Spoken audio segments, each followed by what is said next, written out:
Welcome to the Drum Shuffle, a podcast offering insights, perspectives, and conversations for drummers. I'm your host, Jamie Eads.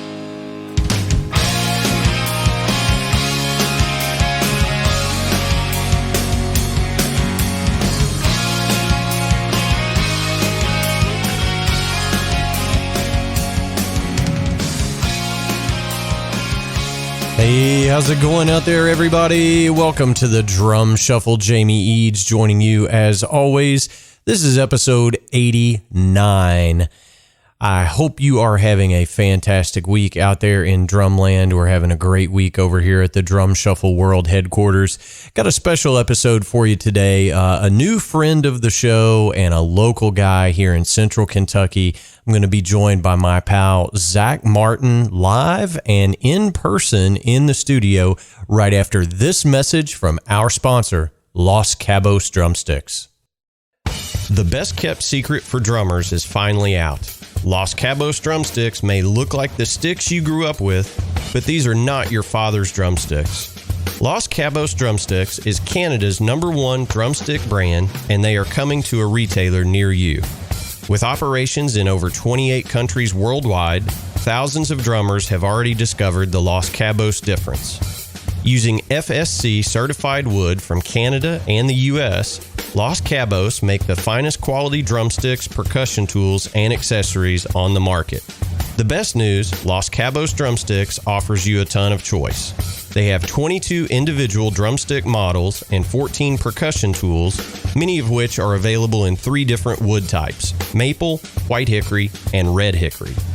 Red hickory comes from the center or heart of the hickory tree and has been independently proven to be both stronger and more elastic than white hickory without adding a lot of weight.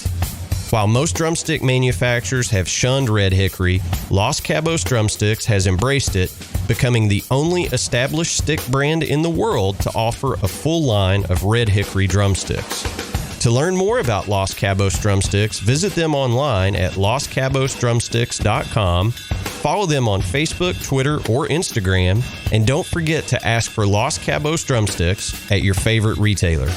Dare to be different. Join the Red Hickory Revolution with Los Cabos Drumsticks.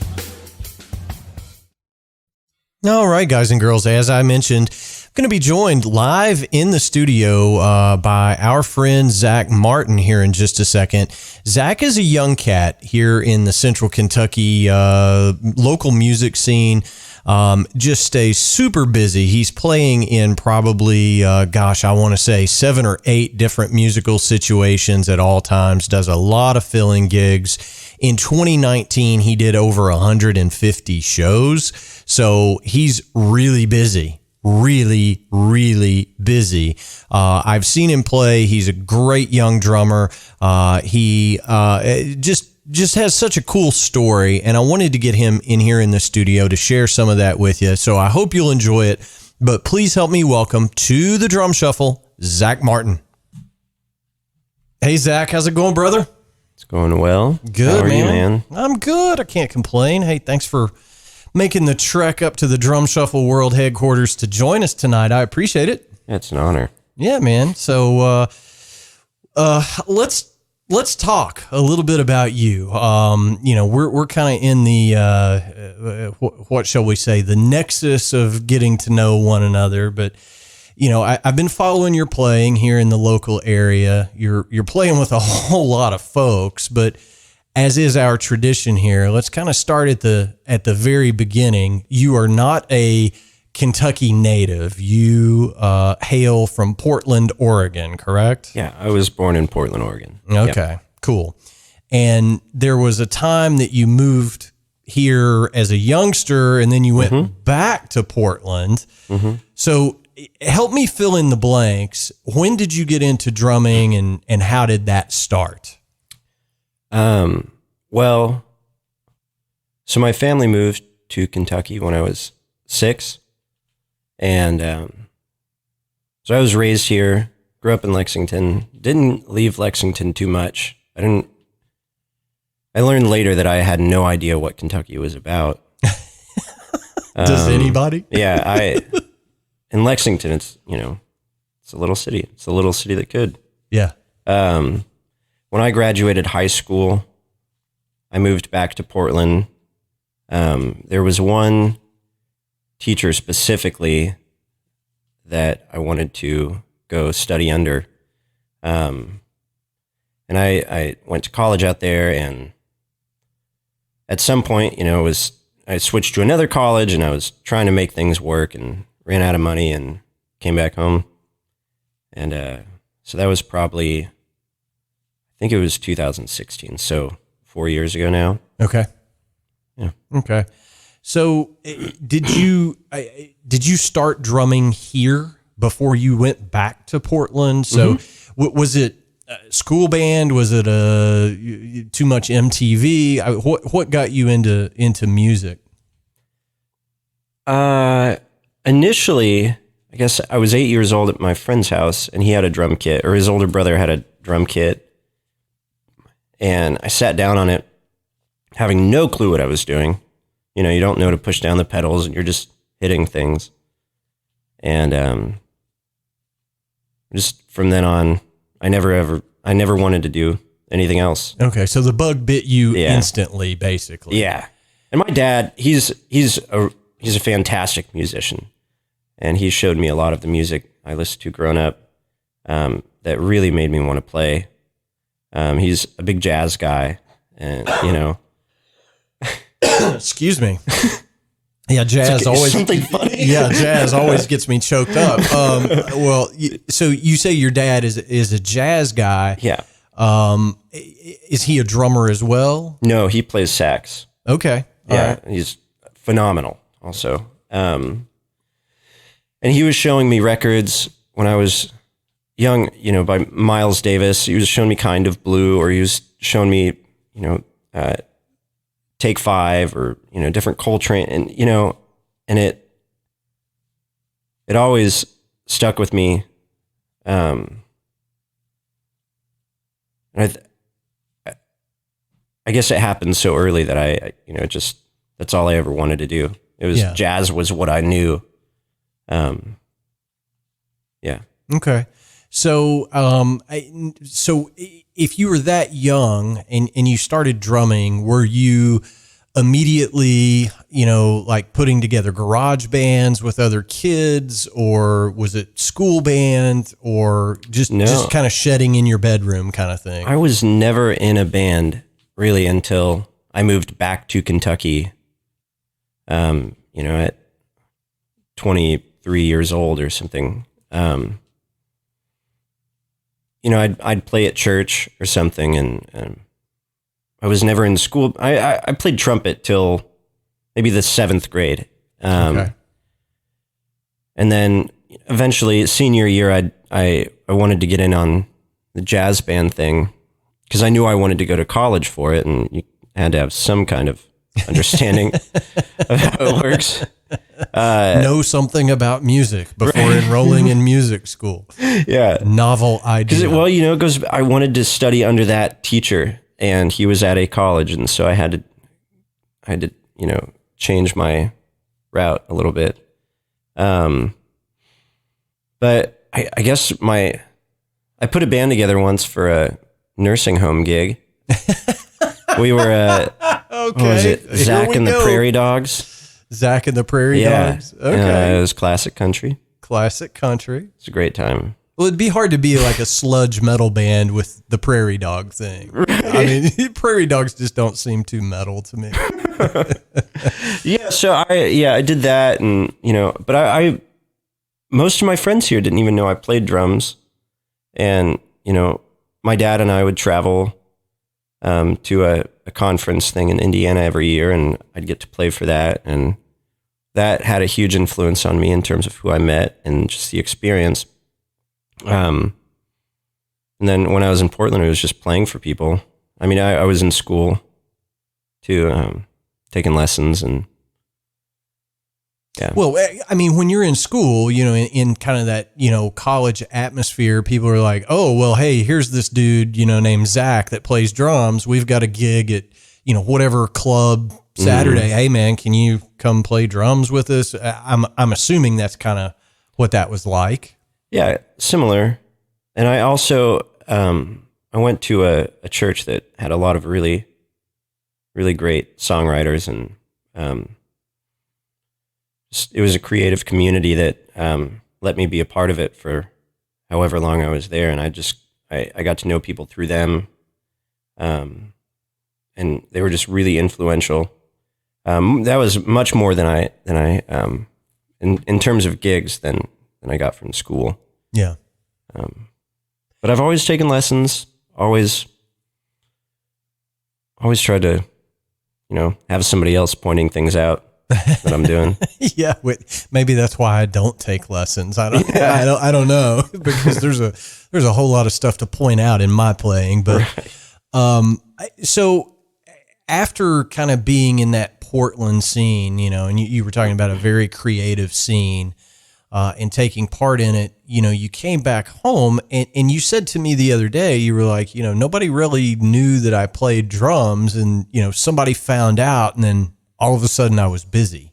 Mm-hmm. Yeah. My friend Gideon, I got to know him through skateboarding. 'Cause when I moved back, I took a break from drumming for a year to a year and a half. And got to know Gideon through a skateboarding outlet, and it was during that time of getting to know him that I realized I was not going to be able to make it back to Portland to live there on schedule like I'd planned. So I had to drive out and go get the rest of my stuff to move back here. And I was just sleeping in my car one night, and Gideon texted me and asked me if I wanted to be in a band. You played drums at some point, right? Well, I need somebody to fill in. And I'm like, okay, yeah, sure. And yeah, I played with him for a little while, and then just started playing with other friends' bands and filling in, and started playing more. Yeah. So that was really the genesis of you getting a kind of a drumming career going here. Yeah. Okay. Well, and when we were talking the other day, I was trying to get a little more familiar. You're doing a whole lot of gigs in a whole lot of different situations and scenarios. And you said to me, I do a lot of fill-in work. Mm-hmm. And I think our listeners may be kind of curious about that. If you're not a member of a band, how do you get your name out there to be available for fill-in gigs? I think the best answer would be, go to shows and be nice, make friends,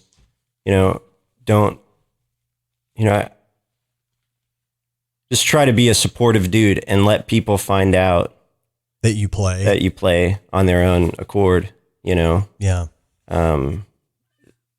'Cause a lot of people will ask me how to break into it, and I'm like, I'm going to a show Thursday night. Just come with me. Let's hang out,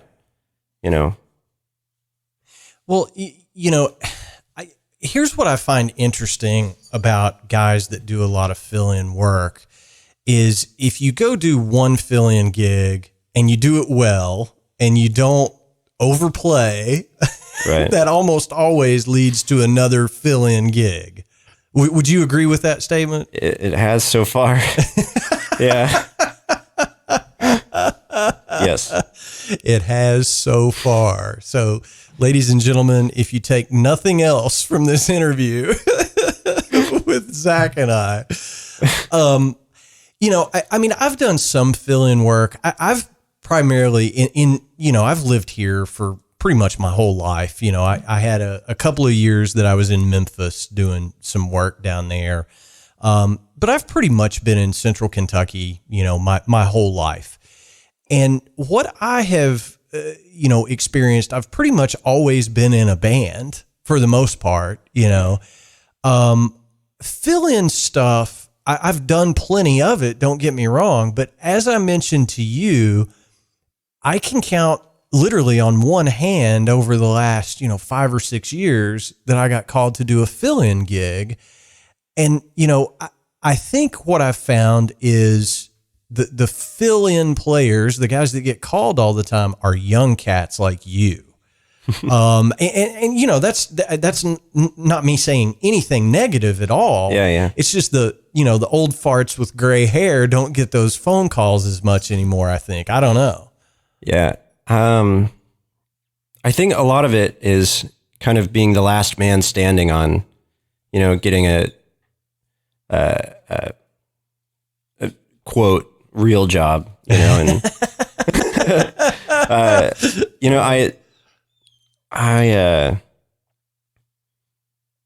tend to be pretty careful about, signing up for too many responsibilities. And I think my availability is my number one asset. I think I told you, I feel like it's a Friends reference where I think Chandler and Joey are talking. One of them says, "You ever notice how those really, really ugly dudes date the really hot girls? You're just confused. You could be that dude." I, metaphorically speaking, I'm the ugly guy that's just got really lucky. Yeah. I'm the last bachelor drummer. Well, I think there's some truth to that, but here's the other thing. And I think, with our show being heard in, 80 something countries and, all the states, I get an email every now and then from a listener. And it's always somebody different. And they're like, "Why are you in Georgetown, Kentucky?" Right. Prime real estate, man. Well, it is great real estate, but I think the question is, why aren't you in Nashville? Why aren't you in New York? Why aren't you in LA? Why aren't you in Portland, Seattle, Austin, whatever city it is, right? And I think people think of Kentucky and they automatically go, okay, it's going to be all bluegrass and country music, right? Right. I think a lot of people don't realize what a phenomenal music scene we actually have right here in central Kentucky. And that hasn't always been the case, right? And we've gone through spurts. Like the late 90s was, there were tons of great rock bands coming out of Lexington and the surrounding areas. Now everybody knows the name Chris Stapleton. Everybody knows the name Sturgill Simpson, Tyler Childers. Everybody's starting to recognize that. Talk to me a little bit about the scene here and how attractive it is for a young guy that is still trying to do the music thing as a living. First of all, I feel like I'm still catching up on all of the music that's happened in this area. There's so many intertangled stories. Intertangled? Yeah. Or intertwined? Intertangled, yeah. There's so many like who's in whose band and who played with who when. And so that I can't speak to a whole lot of that. I've worked at the Burl, a venue in Lexington, for about 2 years now.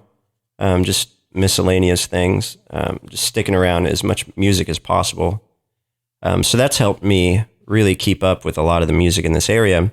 There's a lot of great players. I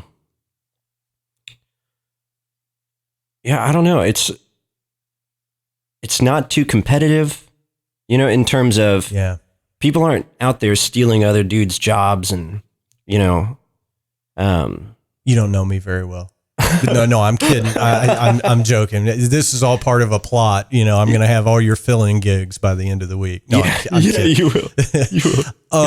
Well, so I'm kind of the same way. Being somebody that's, I'm in my 40s. I've got a teenage daughter. I was out of the scene for a long time. Not out of the scene in terms of he's not playing anymore. He doesn't do this. But I always had a gig on Friday or Saturday night. And if I didn't have a gig, I sure as hell didn't want to go out to the bars and check out other bands. And that's part of that networking thing, is you have to go out and see other artists play. And I kind of fell out of that. And this isn't, certainly a show about me bemoaning, my missed opportunities. That's not what I'm getting at, I don't think.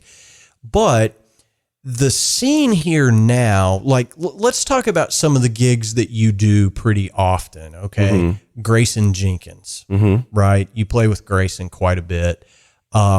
Phenomenal Americana kind of singer, songwriter, and a super human being on top of that. Yes. They don't get better. Love Grayson. He's just a great guy. You do a lot of work with, David, laid back country picker. Yeah. And I'm just going to say this right now to everybody listening that's not from Central Kentucky. Google is your friend here. I want you to look up Magoffin County Cadillac. You have to see the video for Magoffin County Cadillac. His primary drummer, Hayden Miles, is my hero. Hayden's a badass, no doubt. But you've got to see what we're pumping out here in Central Kentucky to get an idea of what it's about. It's country, it's rock, it's Americana, but it has a certain attitude when it's from Kentucky that Americana doesn't have when it's from Texas. Would you agree with that? Yeah. Yeah. And I don't know what that is. Maybe it's some kind of punk aesthetic with it. I don't know. I'll tell you this, in my experience from playing with Laidback, I feel like I've learned as much about being a musician from him as I ever did in, college and all this stuff. Like one of the more important lessons I think any musician could learn, and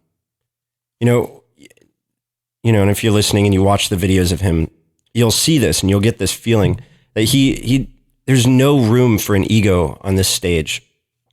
The primary purpose of playing this music is to make people smile. You can get up there and be cool and, try and, I don't know. Well, and he's a fabulous storyteller too. True. Yeah. The whole performance stands up musically and just, as a show, his sense of humor, the whole, there's alter egos and each band member has a different, alter ego. But his guitar playing is out of this world. Oh, it's phenomenal. Great tone. And, but when you're on that stage with him, there's nothing but, joy and this feeling of creating music right there.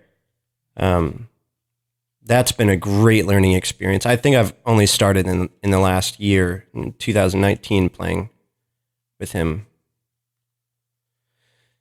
Yeah. Well, and I think if I could say to somebody, come to Kentucky and, go to, the Burl, you mentioned the Burl, great venue, Country Boy Brewing here in Georgetown, their tap room that they have some fantastic music. Our buddy Jen Tackett does the booking there. I went to high school with Jen. She's a sweetheart. Oh, she's awesome. Slancha Public House here in downtown Georgetown. They do kind of the singer-songwriter acoustic gigs. But if somebody were to come visit, Lexington for a few days and went out and caught some of these shows, I think they would be surprised at what the scene is like. Oh, yeah. And, you being out in Portland for a while, is there a similarity or is it completely different? I mean, I would be curious, because everybody knows about the art scene in Portland. Sure. They don't know about it in Central Kentucky. It's on a different scale, but very similar in that generally people are just nice. Yeah. You meet another band at a show and you just immediately become friends. And, that's the whole personality of Portland. And that's very, very similar here. And there's a huge variety too. Not just, I think people tend to think of what's going on in Kentucky right now as just country Americana, but there's so many fantastic, indie rock bands, or there are jazz artists in Lexington, even that I have no idea why they live there. You know, you could make a phenomenal career anywhere else too, you know. Yeah. But we've got a huge amount of artists and music coming around. You can draw from any kind of inspiration. It's not just one sound. Yeah, I think Cool. I think that's very true. And, you know, I didn't want to just, you know, kind of, you know, name drop all these bands that we know, but there's a lot of good music that's coming out of here. Mm-hmm. And there are some phenomenal recording studios here as well. Oh yeah. You know, I know you have an affiliation with Dwayne Lundy with, is it Lexington Recording Company now? Or? Yeah. Yeah. He just changed the name from Shangri-La. And I mean, he had, you know, people like Jim James from My Morning Jacket in there to record. I mean, he's had some big names. Did the last Ringo Starr record. Really? Yeah. Okay. Well, he had something to do with it. I'm not. Okay. I haven't really bugged him about what that was. Well, I've known Dwayne for a long, long time. Next time you see him, ask him about his band Mothership. Okay. It was a great band. So, Dwayne's a great guy. He is, and a great engineer. You know, we've got Phil Weisenberger with Red House Recording. Now, I'm not just giving Phil a plug because I played in Funnel with him for, you know, going on, 30 years now. But he's got a fantastic studio right here in, Georgetown, Kentucky, and records, just world-class stuff coming out of that studio. There are others. Nitrosonic is a great studio in Lexington. I think they just moved into a new place. Jason Groves at Sneak Attack, great recording studio. So I think a lot of people and a lot of the guests that I have on the show, when they hear, I'm in Central Kentucky, they're like, well, how far is that from Nashville? And I'm like, man, I've got pretty much all of that right here without having to compete with 7 million other dudes that are way better than me. Right. And the rent is so affordable. Yeah. I make the joke all the time, man. Every Applebee's cook in Nashville can outplay me. I mean, there's some truth to that because everybody down there is an awesome player. So what are some goals that you have, Zach? I mean, you're a young guy and you're doing a lot of great work out there. I mean, have you been doing some recording as well? Or, what are some things that you've got going on in 2020? Well, I suppose just play more. I don't know. Practice more. I've been thinking a lot about that, as the new year just happened a few weeks ago, from the time of recording this, at least. Now that I'm 25 years old, still real young, but grandpa, I'm figuring out, where do I want to be and where do I want to play and what do I want to sound like and just kind of letting that question simmer a bit. I moved into a new house maybe 7 months ago or so, and one of the rooms is a dedicated drum room. It looks really cool. I haven't seen it in person, but I've seen it on. Oh, you got to come by. Yeah, social media, and it looks really cool. Yeah, and that's a place where I can finally have I can get drum files and play and send it back and just tune all day. I think if I had vacation days, I would just sit at home and tune drums. So that's been really fun to experiment with. But I mean, I'm no engineer, and I've really no ambition to be an engineer. But it's fun to play with and see what kind of sounds you can get. Yeah, stuff like that. I love the drums. Well, oh yeah, I just want to spend all day with them. Oh yeah, as do I. And I've said if I could just make a living doing nothing but drumming, working on drums, doing this podcast, God, I'd be a happy guy, But you said something to me that I found really interesting.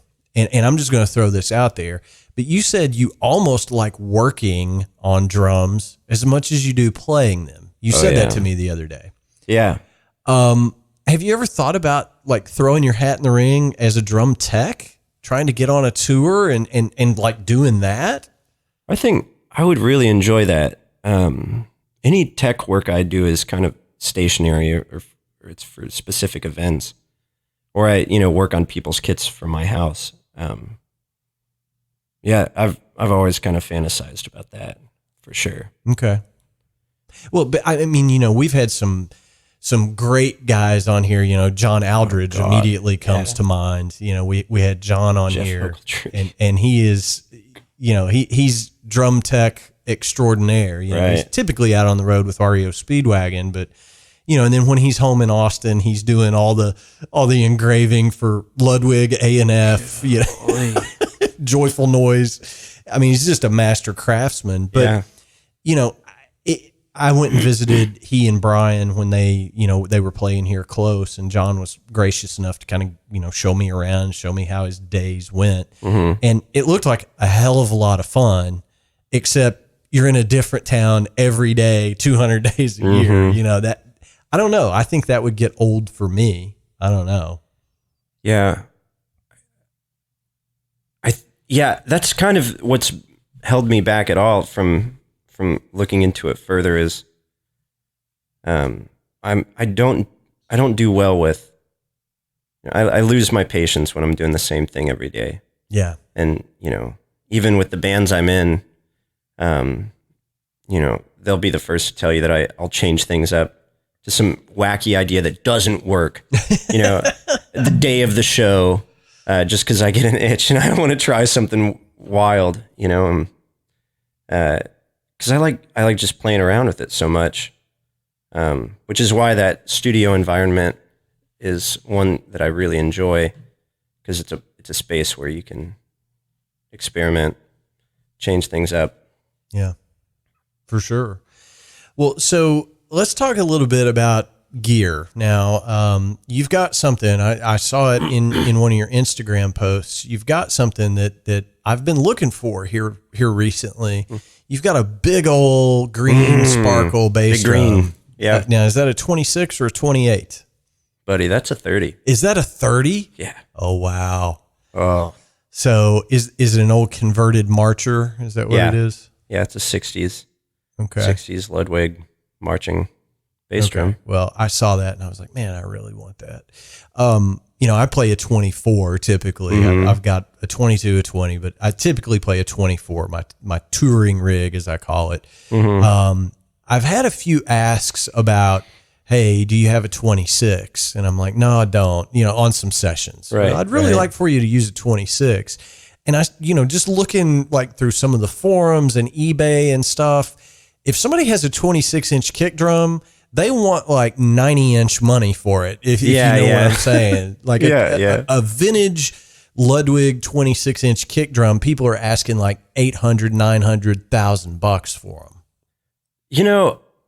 It's either that or they're so cheap. I've found a lot of those, odd bass drums.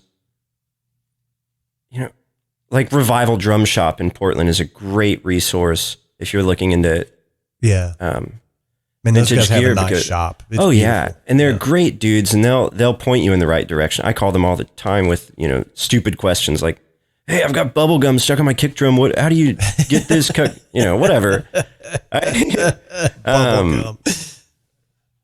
Yeah, I mean that drum I took in to them. But I got it for $100.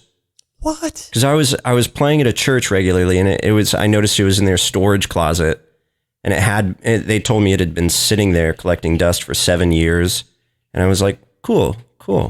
So what do I need to do to acquire this? And they, looked around to see who actually owned it, and the guy had moved. And as things go, he was just about to come get it, but he'll sell it to me for $100. Well, yeah, to save him the trip. Yeah, that was money well spent. That's killer. That is my favorite drum. Yeah. And I'm sure it just sounds thunderous and awesome. Yeah. So It's fun. So are you a vintage guy? Do you like the vintage stuff better than modern? Sure. I tend to like vintage stuff more. Back when I was your age, it wasn't called vintage. It was just called used. Used. Vintage didn't happen until like the 2000s, I think. But Yeah. Well, a lot of my drums, I have a primary kit that it's the only kit that I own really that's a whole thing. I bought it, after high school graduation, invested in a good kit. It's a Gretsch Renown. But it's really rare that I play all the same drums. And I don't think I've spent more than $100 on a piece of gear since that kit. Well, you're winning. Yeah. You never really had are. more than $100 in my pocket. Well, yeah, touche. I mean, you are a drummer after all. Yeah. So, there's a joke. A really good friend of mine, and I'm going to give him a shout out. Josh Touchton of Ludwig Drums is one of my best friends in the world. I just love the guy. We talk all the time. Josh has promised me that if I ever die unexpectedly, he will immediately come here and tell my wife what all of my stuff is worth, because undoubtedly it's worth more than I told her I paid for it, right? Because I could see her. She's like, well, Jamie's dead. He said he paid $20 for this. I'll just, I'll sell it for $20. And it's, like a $2,000 snare drum or so, right, So that's kind of the joke that Josh and I have together. But he's promised me he won't let her give something good away for too little money. But it's interesting to me, and I'll ask you.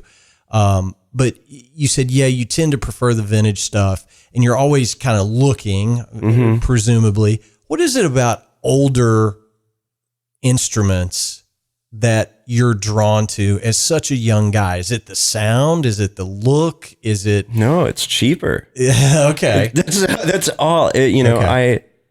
If I have a sound in my head that I really want,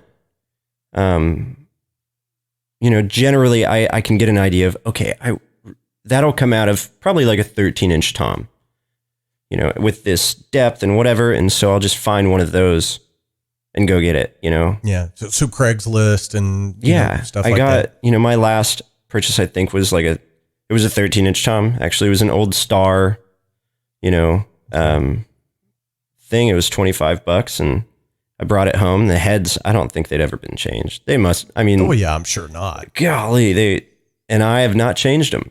It was exactly what I wanted, and I think, well, it's funny too. You notice like half the studios you go to, they've all got a Pearl Export series. Oh yeah.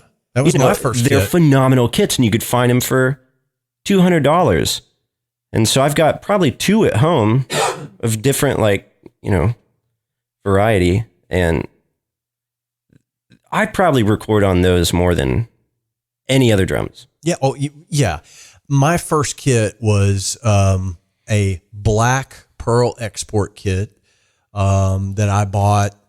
My mom got it for me, I think, in 88. Nice. Or 89, something like that. And I don't have that exact kit. I let it go. And, sure. I should not have, but I let that first kit go.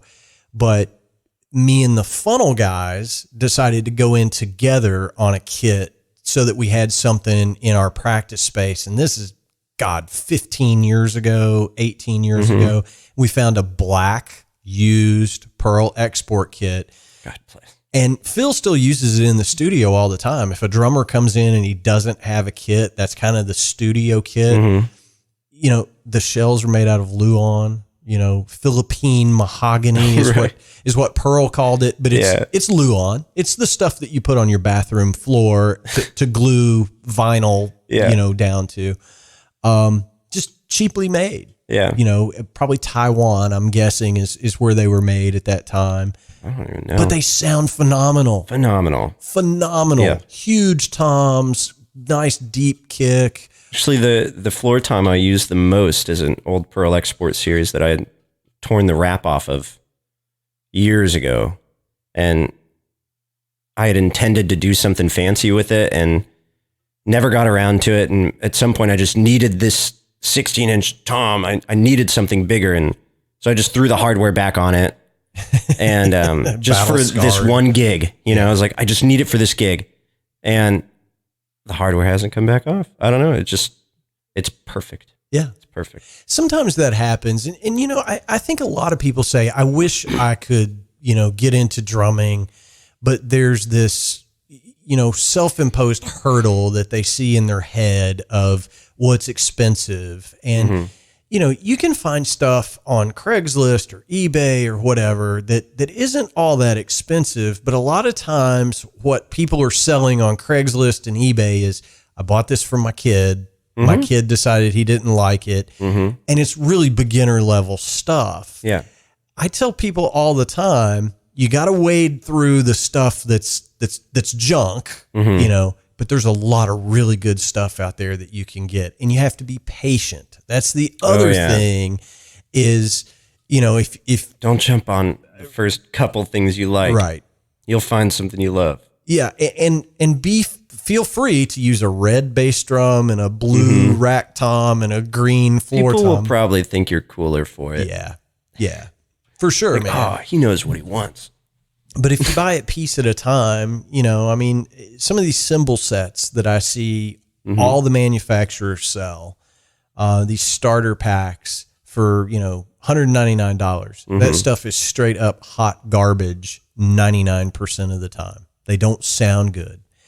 But no matter what brand you want, Sabian, Peisty, Zildjian, I'm a Dream guy, the Dream cymbals, you can find that stuff used piece at a time, dirt cheap. Oh yeah. Like the market is just full of Zildjians everywhere right now. The last two cymbals I have acquired, one came from Dwayne Lundy. Both of them, they're crash cymbals. One's a 16, the other's a 17. They both have this giant chunk out of them, like a giant took a bite out of them. They're just broken, and they were laying around. One came from Dwayne Lundy's studio when we were helping him move, and the other came from a guy named another musician in town, Eric Bolander. I was filling in at Moonshiners Ball this year. We were rehearsing, and I saw this broken, like a Sabian AAX explosion. I picked it up, and I was like, "Hey, man, can I have this?" And it's like, "Yeah, man, take it, whatever." And I ended up using the Sabian as, in a hi-hat combo with like a medium thin crash or something. And it's perfect. Yeah. And the cymbal from Dwayne is maybe my only crash cymbal other than that, and I've used it. Yeah. Tons. Yeah. Since June. Yeah. I think people get too caught up in the gear, and I'm curious about your thought on this because, I think a lot of people think, oh, if I just get that next really good snare drum, and look, I love to collect stuff too, but I'm at the point in my life where I've owned all the different brands, and I've had a relationship with Bowie Custom for 10 years, 8 years, something like that. And I proudly endorse Bowie Custom Drum. And I've got a kit and I've got several snare drums. But I'm going to sound like Jamie, whether I'm playing on a $200 Pearl Export kit or a $3,000 Bowie Custom kit. I'm going to sound like me. Now, what I'm saying is it's very incremental from the $200 kit to the $3,000 kit. Does the $3,000 kit sound better? Unquestionably. To most people would say, yeah, that sounds better. But it's not, $2,800 better, probably. No. You know what I'm saying? Do you think that's a fair assessment? Yeah. Yeah. I like to keep my overhead low. Well, I'm at the point in my life where I want stuff that nobody else has. So like if I'm going to collect a drum, and I play everything I own, There is nothing that just lives in a case that never gets played. But, you know, I want like, you know, some weird color that they only made, you know, 50 of these or does that make sense? Yeah. You know, I want collectible stuff, but, you know, I talk about it all the time. There's a video of Benny Greb playing a SpongeBob drum set. Oh, And I'm telling you, Google is your friend here, Zach. But do you know what he sounds like? Benny Greb on a $49 SpongeBob drum set. Crazy. Sounds just like Benny Greb. So, you know, I mean, what are your thoughts? Do you think that's accurate? You're going to sound like you no matter what? Oh yeah, for sure. I mean, the only piece of gear I think every drummer should have is an acrylite. Yeah, of course. yeah. I mean, Yeah. Other than that, you're just going to sound like you, and you're going to. And you, have you seen those Aaron Sterling master classes he put out? I don't think I have. God, I mean, I know that they phenomenal. exist, but I haven't seen them. Yeah, I highly recommend investing in those. And it's not so much that you really learn all that much new information as much as you get his approach to drumming and drums. And he says something cool in there, like you can get whatever sound you're looking for, you know, on 80% of drums. And, you know, don't quote me on that, but I really, that's kind of how I feel about it all. I invest all of my time into tuning and learning how to tune, and It's a very important skill that a lot of people don't have. oh yeah, You the know. working drummer's job security. That's the first thing you learn when you're handed a guitar. How to You tune know, it. what are these strings? Okay, how do you put them in tune? But for drummers, it seems like it's, you know, year 5, somebody mentions it and it sticks.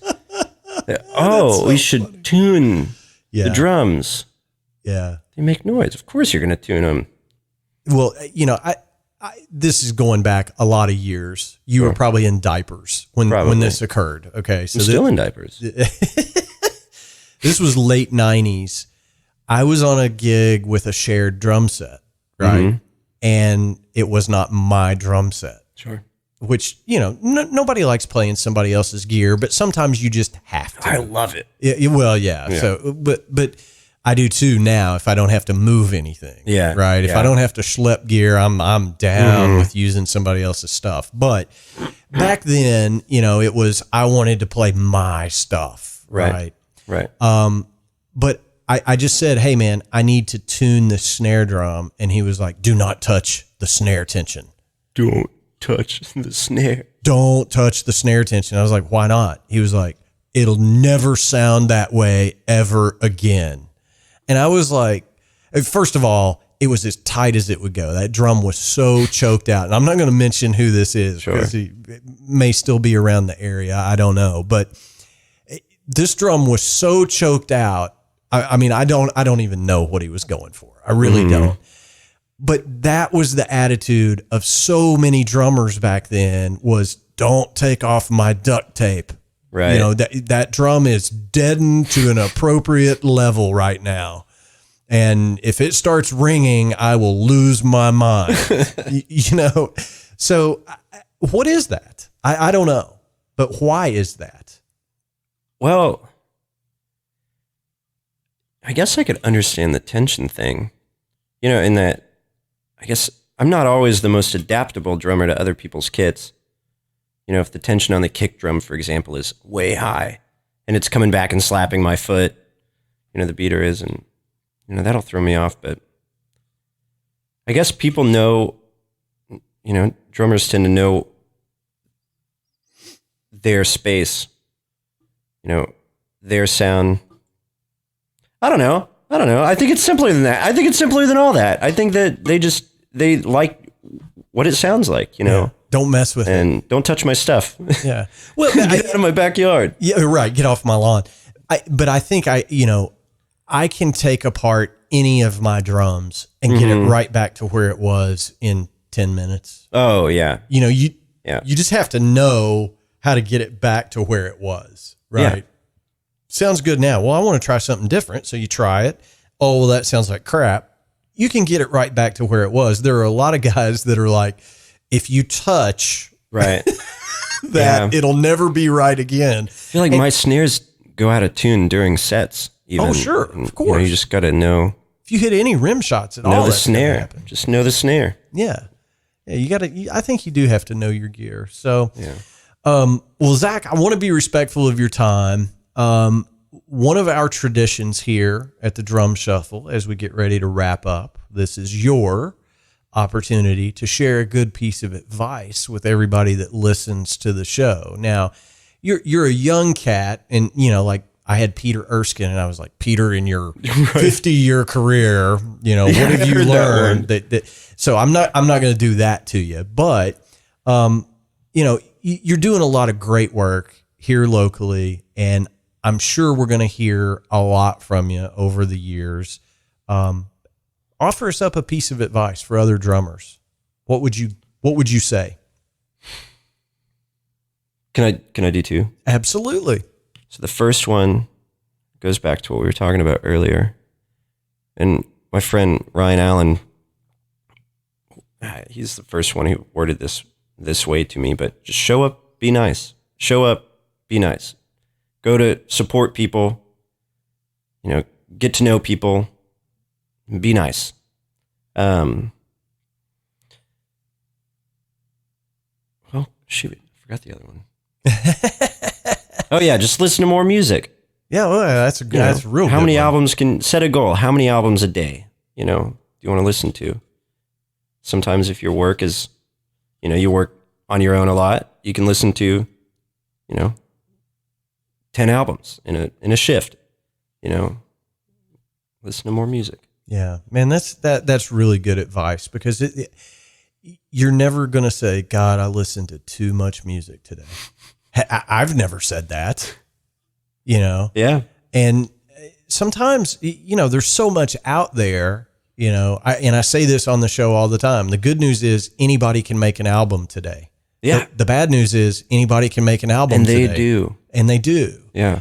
But we're just oversaturated. Everybody has a record. Everybody has a single. Everybody has a song. Right. And I get lost in that. And I always think at the end of the year, they were doing a retrospective someplace on one of the sites, the best records of 2019, just a few weeks ago. I love those lists. I do too. Yeah. And I was like, man, out of the 100 records that they've named here, I've heard 3 or whatever. Man, There's some ridiculously low percentage. In my passenger seat right now, I have some Knoxville local publication where they had put that out, and I'm just keeping this list of records in my passenger seat so I can remember what they are when I'm looking for a new record. Yeah, absolutely. I mean, and that's all important stuff. So, all right, well, I'm going to put you on the spot one last time.